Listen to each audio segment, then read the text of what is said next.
Aí começa a aparecer as perguntas, né? Quando a gente começa com as doenças, aí que aparecem as perguntas. Então, o sistema respiratório, a gente tem que entender o que é e como acontece. Então, o sistema respiratório, ele é composto por 2 movimentos. Todos nós sabemos como são esses movimentos, e a gente depende desses movimentos para viver, que é a inspiração e a expiração.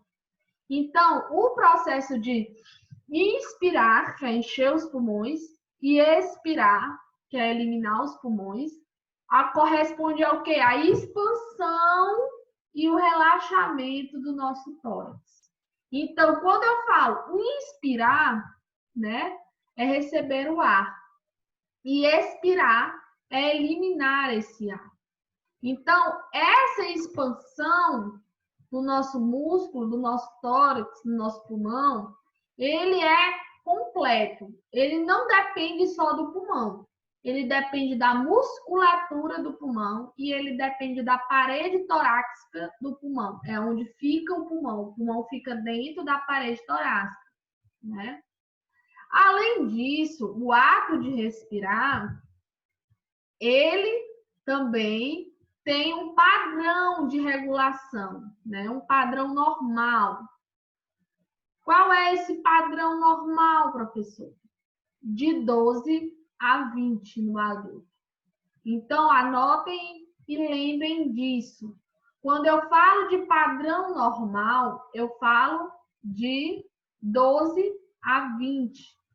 Então, a respiração normal de um adulto é de 12 a 20. E isso é essencial para vocês saberem, né? Por quê? Porque se existir algum processo de doença desse paciente, ele vai ter ou uma taquipneia ou uma bradipneia, né? Então, a gente precisa saber que o normal é de 12 a 20. Se subir mais do que 20, aí a gente considera taquipneia.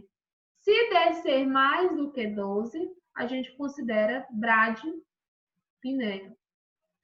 Então, é essencial para a vida a gente saber e a respiração. Por quê? Porque existem as trocas gasosas. Nós absorvemos na inspiração oxigênio e eliminamos gás carbônico. Então, a inspiração e a expiração, o processo de respiração, ele é essencial para a nossa vida, tá certo? E quais são os órgãos que são responsáveis pela respiração? Aí a gente divide em 2, que são as vias aéreas superiores, que eu acho que vocês já pagaram anatomia, e aí o professor de anatomia trouxe isso, né? Que a parte do sistema respiratório ela é dividida em 2. Vias aéreas superiores e vias aéreas inferiores. Quais são as vias aéreas superiores? Fossa nasal, boca e faringe.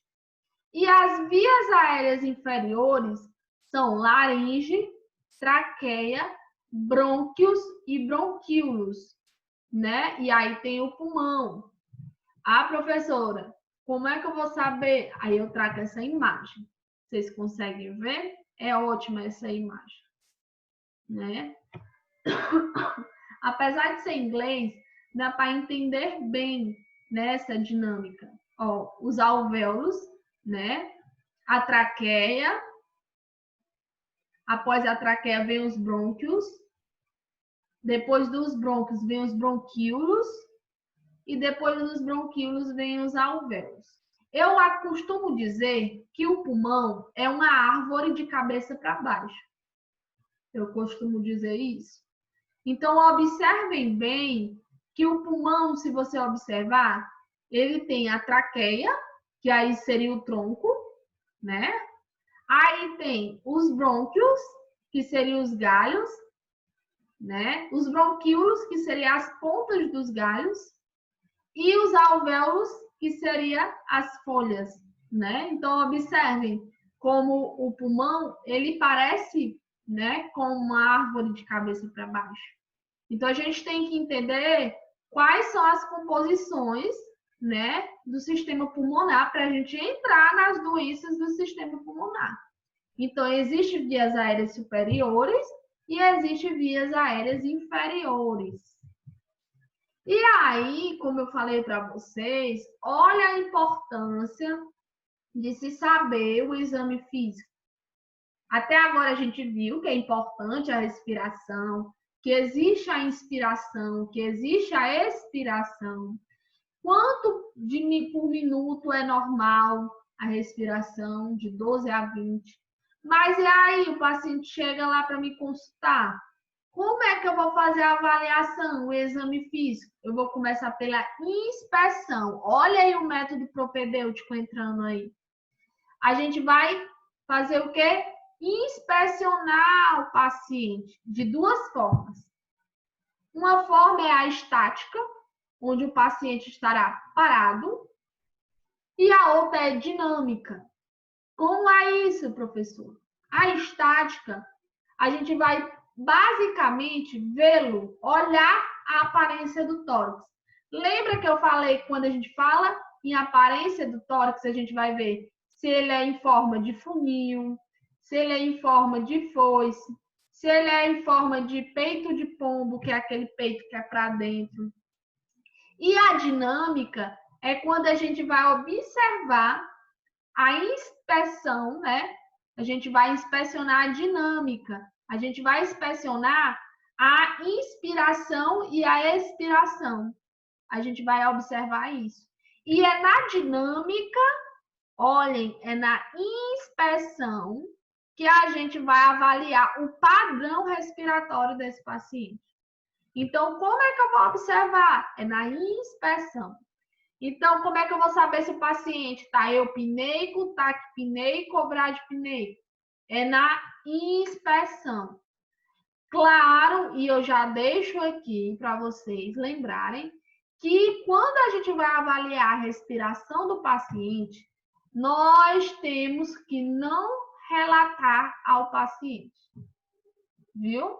Porque o que acontece? Se eu disser para o paciente que eu vou avaliar a respiração dele, pode aumentar ou pode diminuir, porque o paciente ele tem um controle na respiração dele, né? Se eu fechar minha boca aqui e segurar o ar, eu paro de respirar, né? Então, a gente não deve, né, falar ao paciente que vai fazer uma realização de uma inspeção da respiração dinâmica. Então, como eu disse para vocês, eupneico é o paciente que respira normal, sem dificuldades. O taquipneico é o paciente que respira com a frequência aumentada, acima de 20. E o bradipneico, que é a bradipneia, é a respiração com a frequência diminuída. E a dispneia é quando há uma dificuldade de respirar. Lembram que eu falei na outra aula e nunca se esqueçam a classificação de cada um. Eupneico, respiração normal. Taquipneico, respiração aumentada.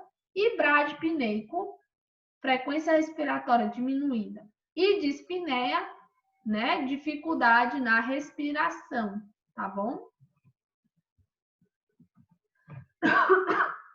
Olha aí o processo de inspiração e expiração. Isso que é o processo, né, que a gente chama de inspeção dinâmica. Inspeção dinâmica é isso, ó. Você observar a inspiração e a expiração. Lembrem que a gente inspira gás, né, o oxigênio, e elimina o que? Gás carbônico, tá bom? A gente inala oxigênio e inspira gás carbônico. Aí, né, lembrando dos métodos propedêuticos, a gente viu a primeira, que é a inspeção. Agora nós vamos para a palpação. A palpação, quando a gente fala em exame físico, do paciente da região pulmonar, né? Que a gente está na região pulmonar. A gente vai avaliar a expansibilidade e o frêmito, tá bom? Eita, nome complicado, professor. Não se preocupe. Eles são divididos, a palpação. Lembre que a palpação a gente usa as mãos. A gente vai ver a expansão do tórax, né? A gente coloca a mão no tórax e vai ver a expansão, a simetria desse tórax, né? A parte superior, a parte média e a parte inferior do terço pulmonar. Então, a expansão a gente consegue avaliar com as mãos. Se eu pego o meu tórax, se vocês aí que estão em casa pegar no tórax de vocês, quando eu respiro, eu consigo sentir, né, a expansibilidade, a expansão e contração, né?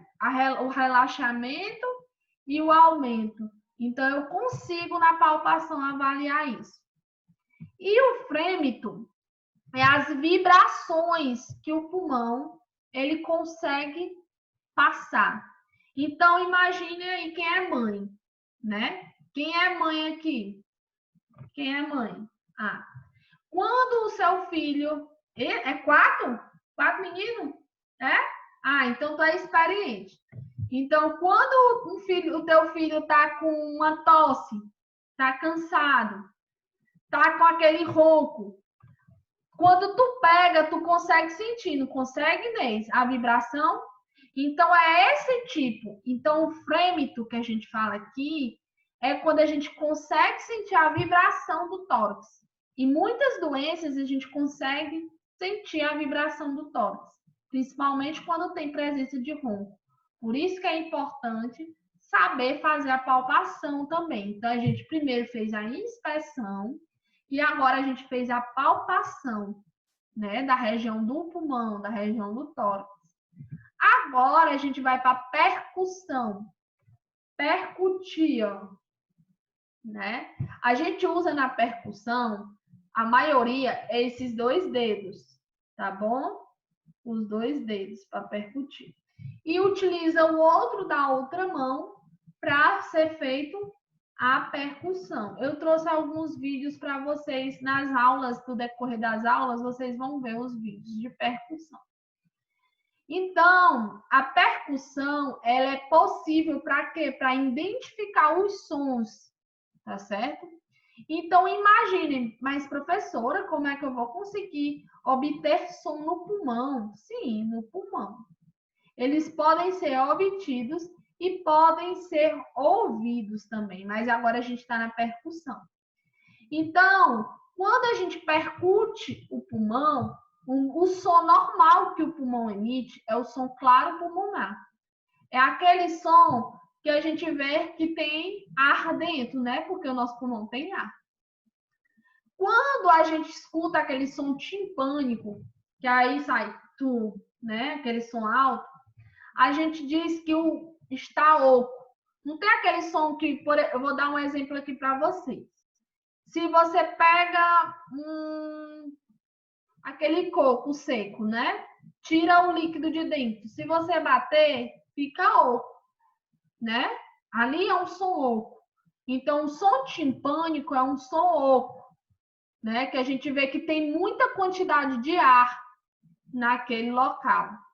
Então, existem algumas doenças que podem causar esse som timpânico no pulmão, né? Um exemplo desse é o pneumotórax, o parênquima pulmonar, o enfisema pulmonar, que a gente vai ver todas essas doenças. Existe o som submaciço, que é quando tem uma pequena quantidade de líquido no pulmão ou na pleura, que eu vou já dizer para vocês o que é pleura, né?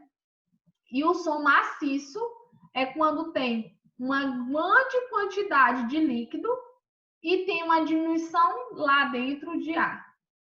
Então, maciço, imaginei eu pegar um pedaço de carne e fizer, né, uma percussão. Vocês conseguem tirar alguma zoada?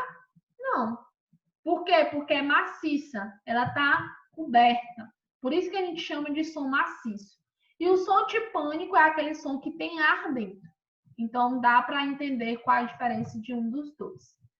E a ausculta pulmonar? Aí sim, lembre que a gente fez inspeção, né? Inspeção, inspeção, palpação, percussão, e agora a gente vai para a ausculta.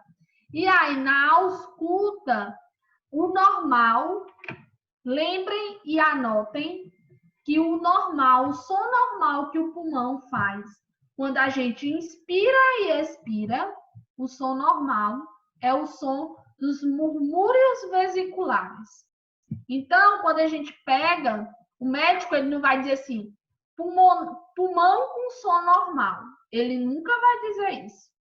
Lá vai ter murmúrios vesiculares presentes. Quando tem murmúrios vesiculares, é um som normal escutado pelo pulmão. Então, o nome que é dado para o som normal que o pulmão emite é murmúrios vesiculares. Tá certo? Mas, quando tem alguma alteração de som, professora, alguma patologia, qual é que a gente vai colocar?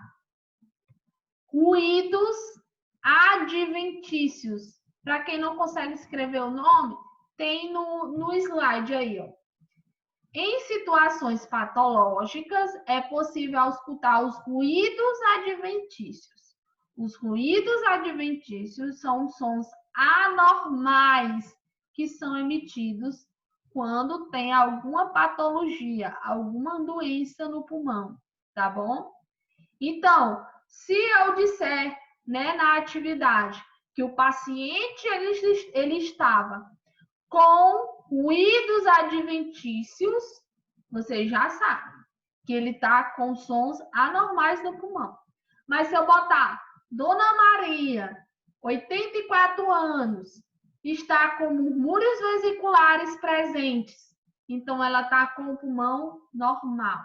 Mas se eu botar Dona Maria, chegou ao hospital, quando eu fui auscultar, ela estava com ruídos adventícios, aí vocês sabem que ela estava com o quê? Com alguma alteração do pulmão.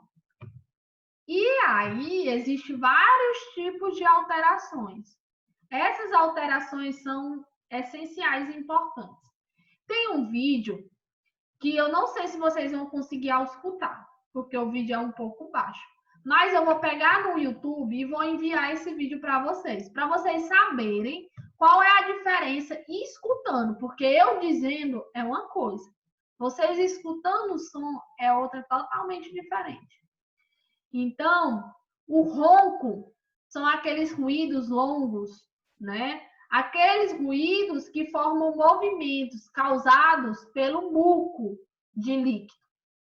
Então, o ronco, ele é um som longo, é um som que é provocado por líquidos dentro do pulmão, das vias aéreas, tá bom? Então, a maioria das crianças, quando tem, né, problemas de bronquite, quando tem alguma obstrução, quando tem gripe mesmo, né, que ela não consegue eliminar a secreção, elas produzem um som. E esse som é o ronco. É um ronco mesmo, é um som de um ronco, né? Que a gente, às vezes, quando é mais grave, a gente consegue auscultar de fora, né? A gente não precisa nem usar o esteto. Então, a dica que eu digo é que o ronco possui um som característico, similar a uma pessoa roncando. Então, quando eu falo em ronco, é quando se tem líquido ou muco, né, presente. Então, parece com a pessoa roncando. Quando eu falo em sibilo, aí vocês não podem esquecer, né? O sibilo é aquele que a gente diz que são som contínuo e parece musicais, né? E ele também tem uma longa duração. Sabe como que ele parece? Ele parece o miado de um gato ou um piado de uma chaleira, né? Esse som, é um som bem característico, sabe de qual doença? Asma. Paciente asmático, né, ele tem, né, essa zoada de sibilo. Porque o sibilo, diferente do ronco, que o ronco tem líquido, o sibilo é um fechamento, né, dos brônquios. Então, por isso que na asma existe muito sibilo, porque é o fechamento dos brônquios. E na bronquite também, quando tem muita secreção nos brônquios, ela pode causar também sibilos. E eu vou mostrar mais para vocês mais à frente. Além do ronco, do sibilo, existe também os creptos, né? Os creptos são sons nítidos e descontínuo, ele não é contínuo. Pode ser que a pessoa esteja respirando aqui e de repente aparece um crepto. Tá certo? Então, ele acontece lá nos alvéolos, lá nas trocas gasosas. Então, ele parece um velcro. Não tem aqueles velcros de roupa? Aqueles velcros de roupa que você gruda e quando puxa não faz uma zoada? Pois aquela zoada ali parece os creptos dos pulmões. Então, pessoas que têm pneumonia e edema pulmonar são característicos a presença de creptos nos pulmões. Então, aquela zoada de velcro. Por quê? Porque ela vai ter problema lá nos alvéolos, lá na ponta da árvore. Lembra que eu falei para vocês que o pulmão ele parece uma árvore de cabeça para baixo? Que primeiro é a traqueia, depois é os brônquios, depois é os bronquíolos e por último é os alvéolos. Os alvéolos são várias bolinhas, né, distintas. Então, a ausculta do pulmão, que é o que eu falei para vocês aqui, ela é feita dessa forma. E é uma das atividades que eu vou deixar para vocês. Vocês que já têm esteto, vocês vão pegar o esteto de vocês e vão sair auscultando todo mundo da casa de vocês. Viu? E aí, como é que eu vou auscultar, professora? A gente pode auscultar na parte frontal e na parte, né, também posterior, né, atrás. Mas a melhor forma de auscultar os pulmões são na parte das costas, tá bom? Por quê? Porque, principalmente as mulheres, porque tem mama e tem o coração. E aí atrapalha na ausculta. Então, a ausculta do coração, ela tem que ser feita dessa forma aí, ó. 1, 2, baixa. 1, 2, baixa. Que aí tem até, ó, 1, 1. Né? Eu vou escutar primeiro de um lado, depois do outro e depois eu vou descer. Eu não vou voltar para o outro lado, eu vou descer. Então, é como se fosse um S. É como se fosse um S. Eu vou já pegar o meu esteto e vou demonstrar aqui para vocês. Então, ele vai 1, aí desce 2, 2, aí 3, 3, 4, 4. Por quê? Porque eu sempre tenho que comparar um pulmão com o outro. Por isso que é dessa forma. Eu sempre tenho que comparar um pulmão com o outro. Mas no pulmão, existem locais que você consegue escutar melhor. Aonde é? É sempre na base do médio ao inferior. Lembre que o pulmão, ele vai estar sempre na base, até a base da costela. Então, se minha costela tem uma base, meu pulmão vai mais ou menos até essa base, tá certo? Então, para vocês terem noção de aonde até vai o pulmão. E essa parte lateral, que vocês podem até ver aí, que tem o 8 e o 9, o 8 e o 9, são ótimos locais de se auscultar o pulmão. Então, quais são os melhores locais, professores, de se escutar o pulmão? É a partir do 3 aí, ó. 3, 3, 4, 4, 5, 5, 6, 6, 7, 7, 8 e 9. Então, do 4, né, do 3 do 4 para em diante, para baixo, são os melhores locais de auscultar o pulmão. Por quê? Porque está ali entre o médio e a base do pulmão. A gente pode auscultar na parte da frente os pulmões? Também pode. Mas aonde é os locais melhores de se escutar quando a gente fala de tronco na frente? É a parte do 4, 4, 5, 5. Por quê? Porque está mais abaixo, tá bom? Alguma dúvida? Alguma pergunta? Não? Qualquer coisa podem perguntar, tá bom? Esse vídeo é o vídeo que eu falei para vocês. Infelizmente, eu acho que não vai conseguir sair o áudio, porque esse vídeo é muito baixo, mas eu vou tentar. Se não sair, eu vou enviar para vocês via YouTube, vocês vão escutar em casa, tá bom?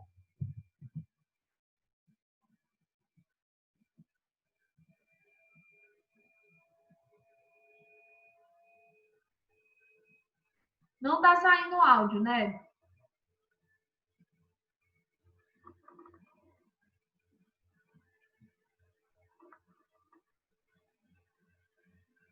Saiu? Não?